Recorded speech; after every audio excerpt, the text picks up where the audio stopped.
Hey everyone, welcome back to Career Talk, where we're going to talk about all things career related. I have here Lauren Berger, who is the quintessential intern queen, and she's going to help us on today's topic, how to stand out during an internship. Students have done so much work, they land this amazing internship, and then sometimes it stops. And that's what we don't want to happen. So one tip that I have is don't focus on the first impression. We all know that you gotta be there early, you gotta dress professional, you have to volunteer for everything, you have to be nice to everybody. What about day 10? What about day 20? What about the last day of your internship? Are you still maintaining that first impression? Are you still dressed the part? Are you still eager and being nice to everybody? Or do you have an attitude now? Is your cell phone out? Are you texting all the time? Are you wearing flip-flops?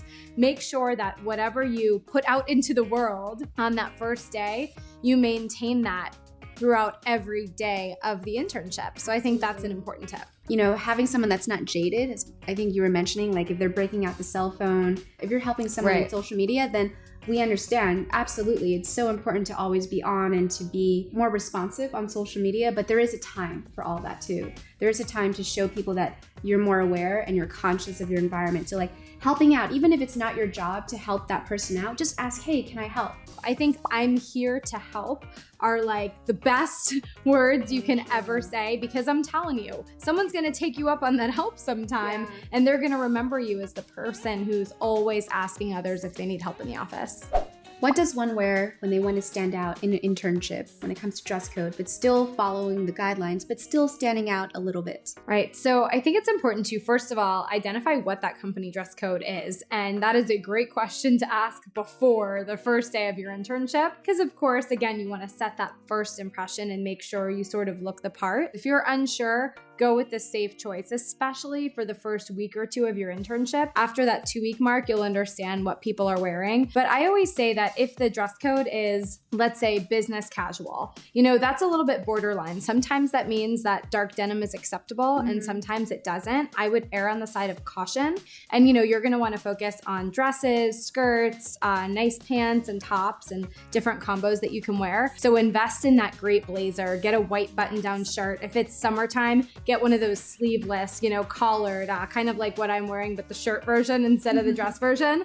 Get that shirt and you can put that under any blazer, and go to an inexpensive store and get a bunch of, I'm wearing everything I'm talking about here, but get a bunch of inexpensive statement necklaces, and you can kind of change it out. But I really think that with a bunch of staple pieces, a good cardigan, a good black pencil skirt, you can really do a lot. You're always going to use them when you get these staple pieces, and vintage shopping is also a great place to find some of these pieces if you don't want to go high designer, but you also want to invest a little in quality too. So how does one network? This is a really huge step for any intern who wants to get a taste of the professional world. So I think first of all, you have to network. You have to be comfortable and confident putting yourself out there.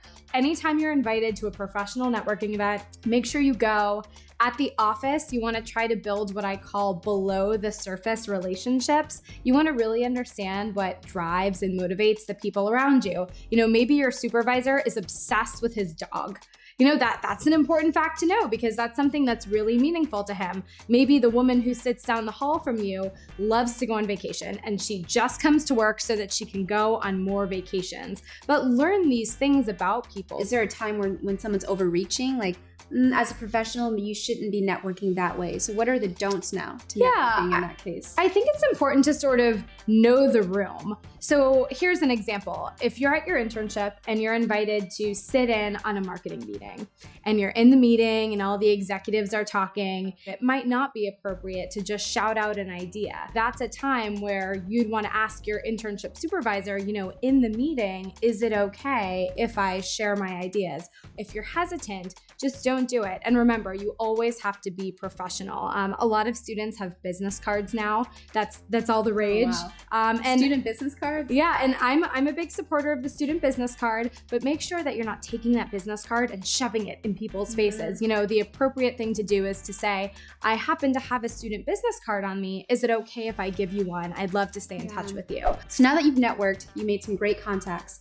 How do you take your internship and turn it into a job? 2 weeks before the end of the internship, you want to ask for that letter of recommendation. You want to start making a list of everyone that you're going to send a thank you note to after the internship. Yes. And I would just have those ready. So as soon as your internship's over, you can put those in the mail. And that way everyone in the office gets one ASAP.